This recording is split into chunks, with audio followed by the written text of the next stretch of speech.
যদি যুদ্ধের সংখ্যায় 1,10,000 হয়, 30 লাখ মারা যাবে কোথেকে? জনগণ নারী কি করতে এতগুলি মারা হয় নাই? কারণ তারা চেয়েছে বাংলাদেশের জনগণকে বিভক্ত করে ধর্ম থেকে তাদেরকে বের করে নিয়ে আসা, এখানে নাস্তিকতা প্রতিষ্ঠা করা। এর অর্থ হলো তারা যুদ্ধে অংশগ্রহণ করে নেই। তারা ক্যালকাটায় বসে হেমা মালিনীর নাচ দেখেছে, সিনেমা দেখেছে, হিন্দি ফিল্ম দেখেছে। আমাদের 11টা সেক্টর ছিল, একটা সেক্টরে ম্যাক্সিমাম 10,000 লোক ছিল যোদ্ধা। 11টা সেক্টরে কত হয়? 1,10,000 হয়, তাহলে 30 লক্ষ মারা যাবে কোথেকে আমাকে বলেন? আর নিরপরাধ লোককে কজনকে তারা হত্যা করেছে? হয়তো 5,000 হইতে পারে, 10,000 হইতে পারে। শেখ মুজিব পাকিস্তান জেল থেকে ছাড়া পাওয়ার পরে গেল কোথায়? ব্রিটেনে গেল, ইউকেতে, লন্ডনে গেল। লন্ডনে গিয়ে ওখানে আমাদের খুব প্রসিদ্ধ একজন সাংবাদিক সিরাজুল ইসলাম, বিবিসির, ওনার সাথে তার প্রথম দেখা হয়। তিনি তখন সিরাজুল ইসলামকে জিজ্ঞাসা করছেন যে, সিরাজ, সবাই আমাকে এক্সেলেন্সি বলতেছে কেন? বলছে, তখন উনি ওনাকে সম্বোধন করলেন বঙ্গবন্ধু হিসেবে। বলে, বঙ্গবন্ধু, আপনি জানেন না বাংলাদেশ স্বাধীন হয়ে গেছে? বল, তাই নাকি? কখন হয়েছে বলো তো? সিরাজের কাছ থেকে তিনি লন্ডনে বসে জানতে পারলেন যে বাংলাদেশ স্বাধীন হয়েছে।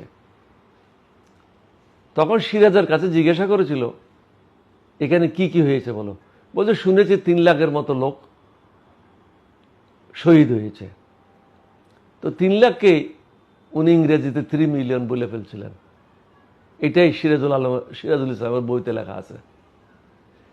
আমাদের 11টা সেক্টর ছিল, একটা সেক্টরে ম্যাক্সিমাম, খুব বেশি ধরি 10,000 লোক ছিল যোদ্ধা। তাহলে 10,000 হলে 11টা সেক্টরে কত হয়? 1,10,000 হয়, তাহলে 30 লক্ষ মারা যাবে কোথেকে আমাকে বলেন? যদি যুদ্ধের সংখ্যায় 1,10,000 হয়, 30 লাখ মারা যাবে কোথেকে? জনগণ নারী কি করতে এতগুলি মারা হয় নাই? আপনার তথ্য তো আছে, তথ্য ছাড়া তো না। 30 লক্ষ লোক কি সোজা কথা বলতেছেন আপনি? 30 লক্ষ লোক তো বিশাল একটা ব্যাপার। হয়তো 10,000 হইতে পারে, 15,000 হইতে পারে, 20,000 হইতে পারে, কিন্তু 30 লক্ষ তো হইতে পারে না। 30 লক্ষ লোক শহীদ হয় না, এটার আসলে যুক্তি কি? হয় না এর পেছনে গল্প? আপনাকে তো যুক্তি তো দিলাম, আপনাকে আর কিভাবে বলবো? যুদ্ধের সংখ্যা ছিল 1,20,000-এর বেশি না, 1,10,000-এর বেশি না, তাহলে এত লোক মারা যাবে কোত্থেকে যুদ্ধে? আর নিরপরাধ লোককে কজনকে তারা হত্যা করেছে? হয়তো 5,000 হইতে পারে, 10,000 হইতে পারে, লক্ষ লক্ষ লোককে তো হত্যা করে নাই। এটা হলো ভারতের বয়ান, শেখ মুজিবের বয়ান, শেখ হাসিনার বয়ান, বাংলাদেশের জনগণকে বিভক্ত করার জন্য। কারণ তারা চেয়েছে বাংলাদেশের জনগণকে বিভক্ত করে ধর্ম থেকে তাদেরকে বের করে নিয়ে আসা, এখানে নাস্তিকতা প্রতিষ্ঠা করা। নাস্তিকতা প্রতিষ্ঠা করতে পারলে তাহলে হিন্দুদের লাভ হইতো, ভারতের।